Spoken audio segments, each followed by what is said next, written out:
27 minutos na pasado alas 6 sa buntag na daghan kay nangutanan nako tinuod ba si kanhi Gobernador Lito Osmeña mo'y mudagan pagka-gobernador dinhi sa Sugbo. Na ang katinawan ana ni kanhi Gobernador Lito Osmeña kay nanukad gud ning maong mga huhungihong pagbalhin niya rehistros Balamban. Na di man kundi malalis ni mga Osmeña bisag asa ni sila magparehistro na man nila property. Na man sila kabtangan. Pero ingos ug tinuod ni sulting Lito Osmeña maglisod na mga ni kuglakaw pagdagan pa kaha. Maglisod na mga magsungkod naman ang Lito Osmeña tungod atong iyang Gian Baray mga kining weakening sa iyang muscular system. Maunay nakapaluya ni kanhi Gobernador Lito baskog man ta kani sa tan-awon kay siya maguwang nga si kanhi Senador Sani Osmeña karon Toledo City Mayor apan murag mas tiguang patanaw Lito Osmeña tungod sa iyang Gian Baray katong iyang paghuyang sa iyang muscular system. Mao man ay nakapayayay niya.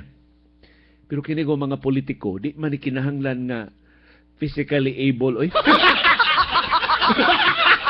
In pa kanang iya maguwang si kanhi Senador Sani Osmeña ni kumpisal gyud na. Luya kay siya the rest of the time. Pero inig election time, sayo kay siya mumata. Ni kumpisal gyud na si kanhi Senador Sani Osmeña sa usa na mo ka pa nagsulti ingon siya liyo, ordinaryo ganing adlaw haskang lisura ibangon. Bugat kuno kay ang lawas pila ng edad aning Sani Osmeña. Pero siya igsugod sa kampanya liyo alas 4 di na ko mahimutang. Alas 4 sa kadlawon di na siya mahimutang. Susugod na kampanya. Na ay mga politiko nga ingon ini ha. Tanawar ko na mga politiko daghang kay mga politiko din hinga wa pagani ko no eleksyon no sagad sad na kay linakwan. Kanas idigol, tanawar ko na sa idigol ang linakwan na ng idigol. Wa na.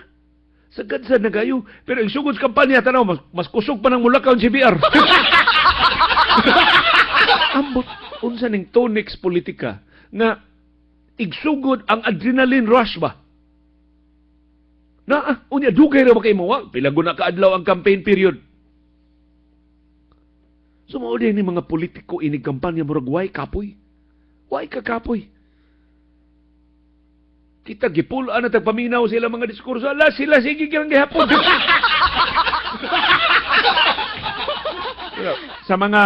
sa laktod akong tubag sa mga pangutana unsay plano ni kanhi Gobernador Lito Osmeña sumabot nga eleksyon, ang laktod nga tubag wa ko kahibaw. Og di tag ka siguro ang mga politiko di nato masiguro.